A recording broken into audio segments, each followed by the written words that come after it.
Bismillahirrahmanirrahim. Pengajian yang lalu menguraikan orang yang melihat sesuatu, pasar, ladang, kampus, kantor, benda, macam-macam. Orang yang melihat sesuatu tapi tidak menyaksikan Allah, istilah billah, sing nyawang billah, penyawang oleh billah, sing disawang billah. Kok tidak demikian? Orang yang melihat Allah tidak menyaksikan Allah.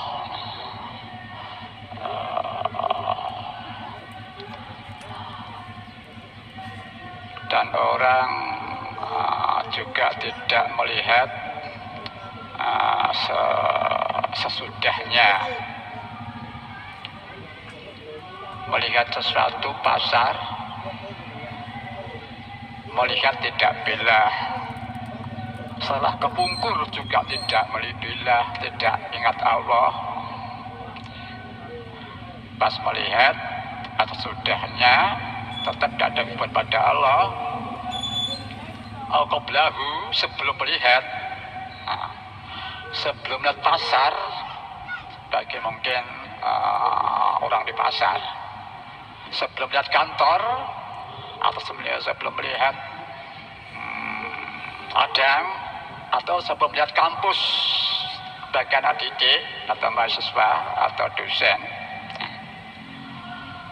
Melihat kampus, tidak melihat Allah sebelum melihat kampus, ini biasanya orang jazab. Hati selalu ditarik oleh Allah Ta'ala. Jazab ditarik hatinya oleh Allah Ta'ala. Ini orang jazab. Ini ada yang normal, ada yang tidak normal. Cara dalam kebanyakan ini. Jazab yang normal betapa indahnya. Seperti beliau Rasulullah Sallallahu Alaihi Wasallam. Mbak yang paling waktu dia hati senantiasa gandeng dan Allah Subhanahu Wa Taala, ditarik hati oleh Allah Taala.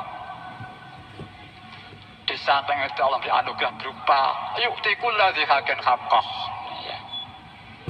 Kalau anak didik ini atau dosen sebelum melihat kampus dia sudah melihat Allah sebelumnya. Ini ya.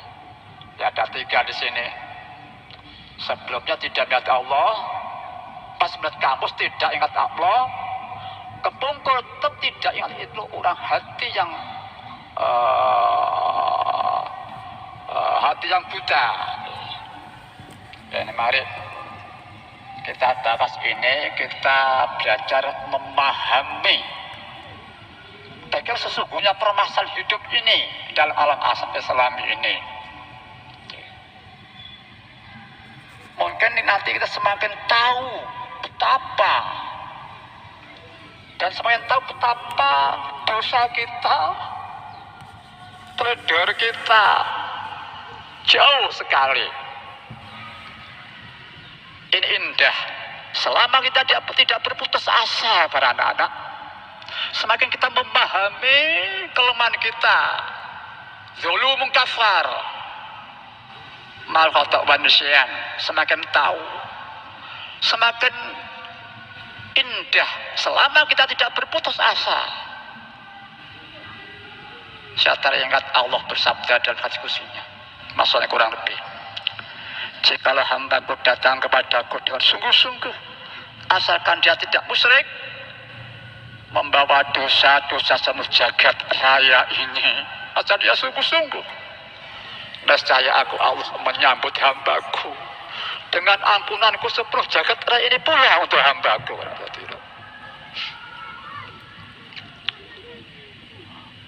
Allah akan membuktikan ghafar-ghafurnya pada kekasihnya, pada manusia Bani Adam ini pada hadirat. Semakin tahu betapa tidak tahu diri kita terhadap Tuhan yang Maha Esa, Maha Agung, Maha Luhur, Maha Sempurna, Maha Ghafur para hadirat.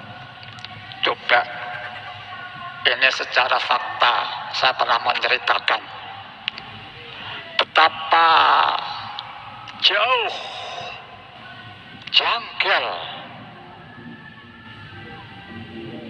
Ini bisa saya contohkan. Orang diberi nilai sesuatu bernilai 1 juta, dirusak, dibelan di depan pemberinya. Betapa sikap tidak tepatnya si penerima itu. Diberi 1 triliun, semakin tinggi nilai yang diberikan, kok tetap sama, maka semakin hebat kejanggalan sikap si penerima itu para hadirin. Mari kita koreksi. Kita dirancang oleh Allah sebagai tiada tara. Asal ditakwin sebagai ciptaan Allah para hadirin. Ditambah lagi sebagai khalifah Allah. Karena kita anak cucu Nabi Adam. Coba. Ditambah lagi punya iman Islam.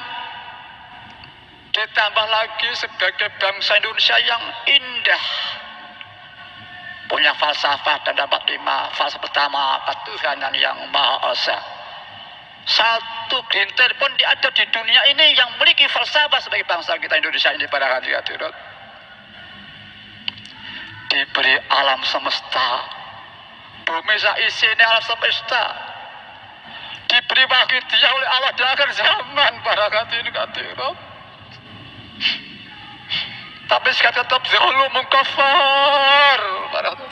Betapa mulai Nabi Adam layak amal, namun tidak ada yang janggal seperti saya ini para hadirin. Saya teringat baca begini. Pemberian Allah semakin lama semakin meningkat, baik kualitas maupun kuantitas. Tapi sikap zalum kafir kita tetap saja zalum kafir. Ya Rabbana Allahumma salli salimi ala Muhammadin syafi'il umami wal ali wa jalana mamsi'in bil waqtiyati li rabbil alamin. Ya Rabbana ighfir ya sir tawatina qarib ali bainana ya Rabb. Allahumma barik bima khalaqta wa hadil bata ya Allah wa bi hadil mujadda ya Allah. Allahumma barik bima khalaqta wa hadil bata ya Allah wa bi hadil mujadda ya Allah. Allahumma barik bima khalaqta wa hadil bata ya Allah wa bi hadil mujadda ya Allah wa bi hadil mujaddatil kubra ya Allah wa bi hadil mujaddatil kubra ya Allah wa bi hadil mujaddatil kubra ya Allah. Al-Fatihah. Kembali pada pengajian yang telah lalu, kita ulang lagi. Orang melihat sesuatu tidak melihat Allah sebelum melihat sesuatu tadi. Pas melihat, tetap saja tidak melihat atau istilah lain billah. Yang melihat billah, yang dilihat billah, melihat juga billah. Kepungkur tetap saja tidak ingat Allah, maka hati seperti hati yang buta para hati-hati. Ya mudah-mudahan diampuni dosa-dosa kita oleh Allah Subhanahu wa Ta'ala, diberi kemampuan oleh Allah Ta'ala dan mensyukur nikmat yang besar di akhir zaman ini para hati-hati, berupa sholawat dan mahwidah dan ajarannya para hati-hati. Alhamdulillah kita diberi adab melaksanakan Al-Quran, sesuatu yang menyebabkan berupa kebaikan sandar dari Allah, berupa keburukan famin nafsi saqad nafsumu.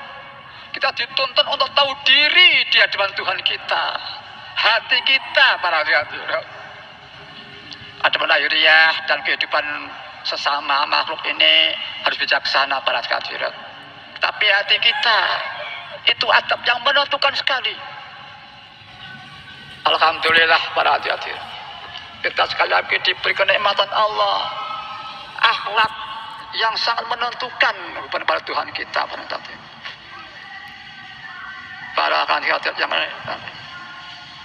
mari sambil kami matur, sambil mendengar, hati kita berdiri di hadapan Allah Subhanahu wa Ta'ala.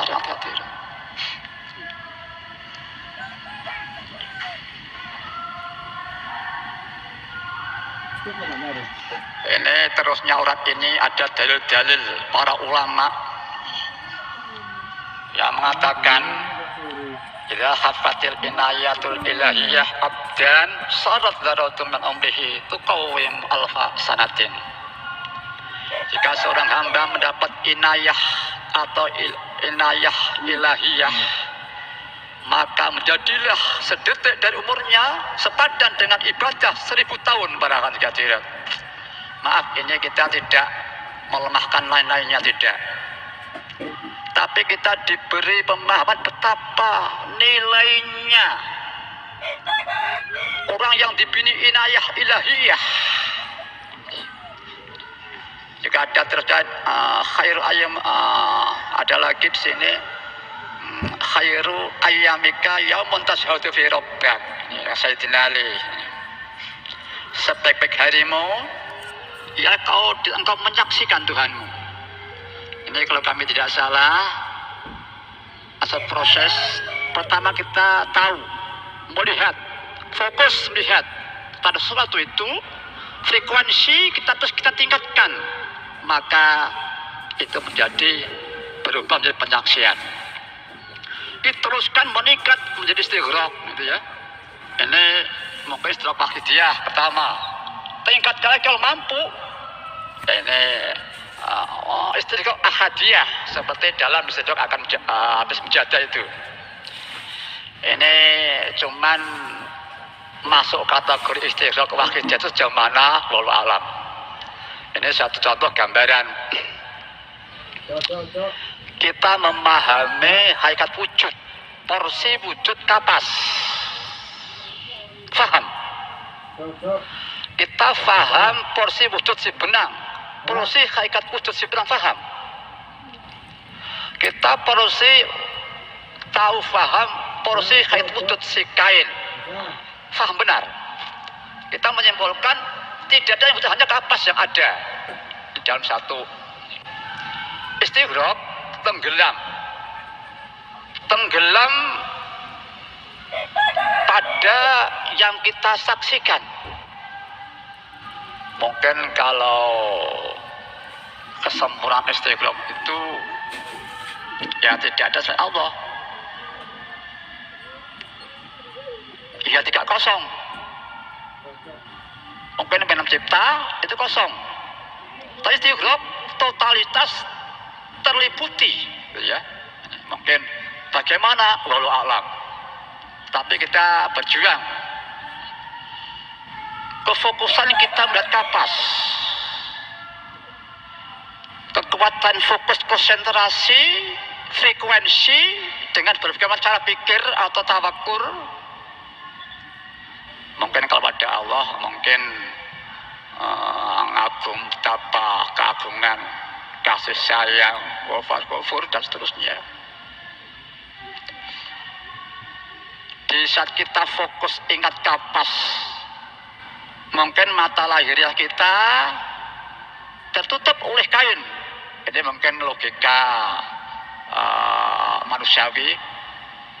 Tapi kemampuan fokus rohani kita dan fakta memang tidak ada. Hakikat wujud adalah kapas. Maka kita memfokuskan pada kapas itu dan sadar benar kapas dan wujud, sadar benar benang dan kain itu tidak ada, walaupun kelihatan kasat mata lahir fisik. Hakikat wujud hanya satu kapas. Setidaknya begitulah setidak-tidaknya. Begitulah pada Allah Ta'ala. Bedanya mungkin pada kapas itu makhluk, Allah bukan makhluk. Kalau dalam tempatnya satu kunci, kapas itu nur Allah, gitu ya. Ini orian syariah. Orian syariat, hadits kursi, setelah harfiah letter plek, yaitu aku menciptakan kau wahai Nur Muhammad dari nurku Allah, dan aku menciptakan makhluk dari nurmu Nur Muhammad sallallahu alaihi wasallam. Mari para hadirin, kita ya maaf ini sekedar apa ya, ini bahasan tentang nilai. Tadi ini kita cuman membaca, kami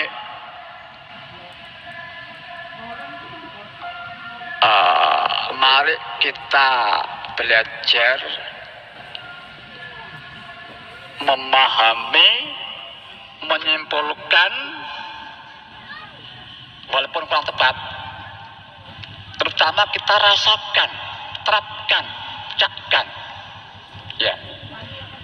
Walaupun tetap saja kita itu ketutup oleh kain, karena itu memang kemampuan kita ini masih terbatas seperti kami ini, maka betapapun kita tertutup oleh kain pandangan mata lahiriah kita ini, mari kita fokus dan kita faham benar dan yakin. Cuman kemampuan pengfokusan lebur ini tidak semudah itu. Dalam istirahat ahadiyah, tapi dalam istirahat wahidiyah, insya Allah itu bisa diusahakan. Satu tahun tadi ya matur, kita bisa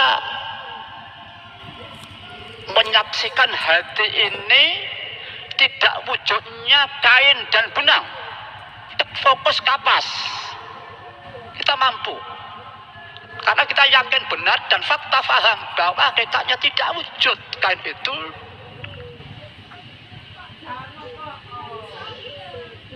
Zatiyah kain pada hakikatnya kapas, benang. Kesadaran rasa hati ini ditingkatkan sehingga syukur mampu tidak kelihatan kainnya. Ini kalau orang Jawa kami tenggengen, paham ya? Kami tenggengen orang Jawa. Dia terlebur tenggelam pada dasar samudera menyaksikan dia tidak mampu sehingga dia lebur, dirinya tidak kelihatan, tidak sadar, lebur fokus pada yang dilihat. Istilah orang Jawa kami tenggengen, ya. Dan sekarang sedikit kita belajar mengamati tentang nilai. Mungkin beberapa waktu lalu ada seorang penulis kitab, mungkin di dalam bab istighraq ini ada satu peneliti dari seorang dosen IAIN Surabaya, ahli filsafat, guru negeri, juga diperbantukan di UKT Jombang. Buku itu diberi judul, setelah diteliti, dibukukan, diberi judul Tasawuf Kultural Fenomena Zat Wahidiyah. Kalau nggak salah, kultur itu budaya khas atau khas budaya, budaya khas, ya. Khas itu ya khusus, lain daripada yang lain. Ya, tasawuf yang khas, isinya dan seterusnya. Itu diberi itu. Kalau yang kata pengantar, kata buku itu adalah Profesor Rusam. Itu seorang guru besar di IAIN itu. Wakilah katanya, konon mungkin pernah salah, mungkin nggak tahu ya, katanya dia pernah menjabat Dirjen Pendidikan Jepang, Dirjen Pendidikan Jepang. Ini katanya Pak Salam, Pak Salam.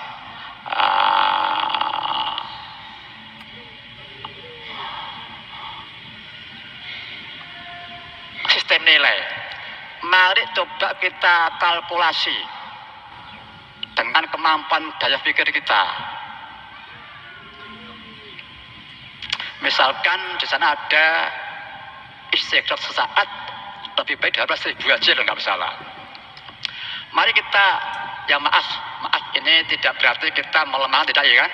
Cuman di sini kalau haji sudah begitu indahnya, besarnya, tapi ternyata istighraq itu fadhil yang luar biasa, tidak seorang bisa melaksanakan istighraq itu. Ini istighraq ahadiyah. Insya Allah istighraq wahidiyah ada kemampuan bisa. Walaupun istighraq wahidiyah nilai tidak bisa digambarkan para hadirat. Tadi kalau nggak salah saya mengatakan satu proses atau tingkatan pertama kita tahu, kemudian atau ingat kemudian fokus pada suatu itu, fokus dan frekuensi meningkat atau gairah meningkat, maka beliau menjadi penyaksian. Ini sedikit mari kita telaah betapa indahnya bila hati benar-benar begitu para akan hadir. Betapa indahnya bila hati begitu dalam kehidupan ini. Suatu contoh pengalaman dan fakta dan logika. Sayyidina pernah mengatakan seperti tadi itu, dan ada pengalaman Sayyidina Ali itu pernah akan bunuh seseorang. Namun yang akan dibunuh pada waktu itu meludahi Sayyidina Ali. Justru tidak jadi dibunuh. Nah ini ya. Mungkin pada waktu membunuh itu Islam akidiyah lillah billah sungguh-sungguh. Lillah billah musyahadah ya, penyaksian Allah. Sehingga di sini sifat manusiawi nafsu itu tidak menjadi acara, tertutup dengan keindahan lillah billah Islam akidiyah. Penyaksian pada Allah. Ubudiyah dan tauhid. Setelah diludahi oleh yang akan dibunuh, disitulah manusiawi ini secara teori logika, karakter manusia itu muncul, kelihatan dirinya. Nah disinilah yang benar-benar lillah billah musyahadah, dia tidak berani melangkah. Maka pada waktu itu Sayyidina Ali tidak jadi membunuh. Satu tahun lagi juga Rasul SAW pada waktu itu Taif, beliau menyerang Islam di Taif sana. Taif itu tempat teman ayah beliau barangkali menyerang Islam, diterima oleh penduduk Taif sana. Pada waktu apa yang terjadi para anak-anak, beliau tidak diterima, justru dilempari batu sampai berdarah-darah para hadirat. Sampai malaikat itu tidak sampai hati. Yang Nabi, gunung ini saya angkatnya, saya hancurkan orang Taif itu. Apa ya Nabi para anak-anak, para hadirat? Jangan malaikat. Mereka tidak tahu. Mereka berdoa mal para anak-anak. Allah mahdi qaumi. Allah mahdi qaumi fa innahum la ya'lamun. Ya Allah, bila petunjuk kaumku ini mereka tidak tahu, ya dibela para anak-anak. Karena dalam jiwa setidaknya orang benar-benar lillah billah, ada unsur penyaksian, pengabdian, nilai akhlak, tahu sana tahu sini, api sana, elek gini, maka dia normal dalam kehidupan ini. Sungguh betapa indahnya dan kehidupan ini. Para anak-anak yang kami hormati, alhamdulillah, di akhir zaman ini ada anugerah yang belum pernah terjadi sepanjang sejarah, kalau kami nggak salah. Apa itu? Penerapan lillah billah dalam kehidupan orang umum. Orang umum. Mungkin ada terjadi zaman Ibrahim, khusus, orang khusus. Zaman Ali SAW ada. Ini sedikit kami mencuplik dan bayai, beliau menceritakan orang, ya. Cerita begini bayai macam orang. Niki enten ya bahasa Jawa waktu itu. Maksudnya begini. Ini ada orang mendapat petunjuk. Mungkin oleh Allah diberi petunjuk, dia ketemu Sunan Kalijogo. Ini beliau Kalijogo dawuh, "Wah, hak. Aku dulu diwejang waktu oleh Sunan Bonang, tak siara pareng. Besok ana siara dhewe," katanya itu. Berita hati kesana belum ada, turun umum. Ada lagi pengalaman Mbah Kimo. Ini mungkin kalau anaknya di Yogya, desa wisata Kasongan, itu masuk Gapura daerah wisata Kasongan, masuk sekitar 100 meter kanan notok, kemudian kiri sekitar 1 meter, nah itu kan di jalan masuk rumahnya, masuk dari jalan sekitar 30 meter, itu namanya Mbah Kimo. Dulu mereka oleh Allah diberi doa menemui Sunan Kalijogo. Kata beliau, kalau saya di air hafal, tapi kalau di darat saja lupa, kata itu. Kemudian saya poso mutih 40 hari, alhamdulillah, walaupun darat tetap hafal saya. Ini pangan bagimu. Dan dia pernah dipejang sholat oleh Sunan Kalijogo. Lah suatu saat istrinya ngamalkan wahidiyah, ya. Istri yang indah, istri yang solehah, istri yang dapat membawa suaminya yang indah dalam hidup ini. Ya orang kebatinan itu bagimu. Saya tidak tanya, jangan keinggisan bagimu, saya tidak tanya. Walaupun dipejang sholat oleh Sunan Kalijogo. Tapi akhirnya oleh Allah diberi kenikmatan mau sholat setelah wahidiyah ini. Ceritanya satu saat istrinya ngamalkan wahidiyah. Bagaimana suaminya diajak ngamalkan oleh istrinya. Bingung dia itu. Akhirnya dia menyesal kali juga. Yang Sultan dos pundi ini. Istri saya itu ngejangan wahidiyah. Jawab Sunan Kalijogo. Ya itu betik lebih sempurna kata beliau. Para anak-anak yang kami hormati.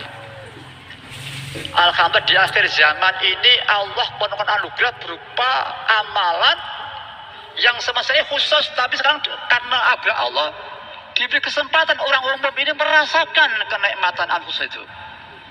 Bahkan ada perjuangan ya Rabbana, ada rahmat Allah barikin makhlukta dan seterusnya para hadirin. Mari kita syukuri.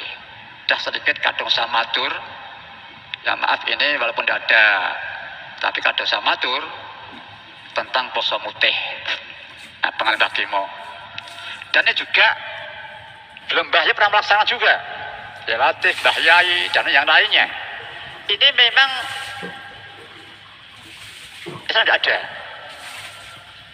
Tapi di sini bagaimana kita Rasul, sedangkan dalamnya tidak ada. Nah di sini yang ikut Rasul, yang oleh Rasul adalah berjuang totalitas jihadun nafsinya, bukan bentuk mutihnya, gitu ya. Jadi di sini bukan metodenya yang dari Rasul, bukan mutihnya, bukan metodenya, tapi hakikat maksimal jihad nafsinya itu yang dari Rasul. Karena kalau kita tidak puasa mutih, puasa biasa, tidak bisa. Faktanya siangnya rai, malam 2 kali lipat, bahkan istimewa dicarikan nafsunya. Ini kalau tidak putih. Tapi kalau mutih tetap putih walaupun malam, maka lebih maksimal jihad nafsinya. Itulah yang ikut Rasul, jihad nafsinya lebih total. Atau metode kita makmum Mbah Yai melalui sholat wahidiyah. Ya mudah-mudahan para hadirat jamaah ini diridhai oleh Allah wa Rasulih sallallahu alaihi wasallam. Walaupun kami belum bisa, mudah-mudahan mendapat berkahnya kita bisa bersama-sama para hadirat. Ini masih dulu ada dari lagi di sini. Jadi ini kami di sini secara singkat menyampaikan redaksi dalil-dalil hubungan ini. Ini masih itu. Di antara tadi Yesus kami santar itu. Ini ada lagi begini. Fakulu nafsin hasala min ghairi dilalatil ma'rifah wa isyaratit tauhidi ala bisyaratil istirar fa wa mayyitun wa saqibu mas'ulun anhu. Maka segala ambekan atau bernafas yang hasilnya tidak menunjukkan kesadaran kepada Allah, ambekan bernafas yang hasilnya tidak menunjukkan kesadaran kepada Allah dan tauhid dengan sungguh-sungguh, ya, maka nafas itu nafas yang mati, tidak hidup nafasnya. Dan orang dimintai pertanggungjawaban besok di yaumul kiamah karena nafas itu nikmat yang harus disyukurinya. Di sini kita fakta kondisi kita tidak bisa gambarkan betapa banyak dosa kita, lemah kita, kelemahan kita harus gambarkan. Maksud kami tidak akan bakal putus asaan dengan banyaknya kelemahan kita yang terjadi dalam hidup ini. Tapi orang semakin tahu dirinya, dia semakin selamat para anak-anak. Tidak seperti iblis para anak-anak. Dan Allah ngajangi jembar. Kalau kita tidak putus asa tidak syirik, Allah akan menyambut kehadiran kita dengan ampun-ampunannya yang begitu besar sekali. Bahkan Allah menyatakan dalam Qur'annya, mereka hamba Allah merubah keburukan jadi kebaikan.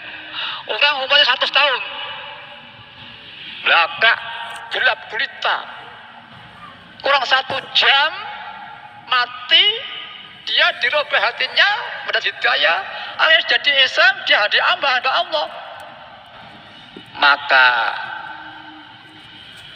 kehancuran racun 100 tahun perasa ucap itu tidak dibusuk tapi dirubah jadi emas berian, diberikan pada mereka yang bersangkutan para anak-anak. Betapa indahnya itu sabda Allah. Maka kita ada kehidupan sosial, perjuangan, kita tahu sepak terjang politisi, berbagai macam keburukan dalam masyarakat, kekejaman. Anak-anak kita harus belajar selamat. Maka dari kita tahu keburukan, mari kendeng daripada Allah Ta'ala. Merasa kami berdosa, ya Allah, tidak ada yang dosa seperti saya. Apalagi anak-anak, ini belum sampai, belum tentu.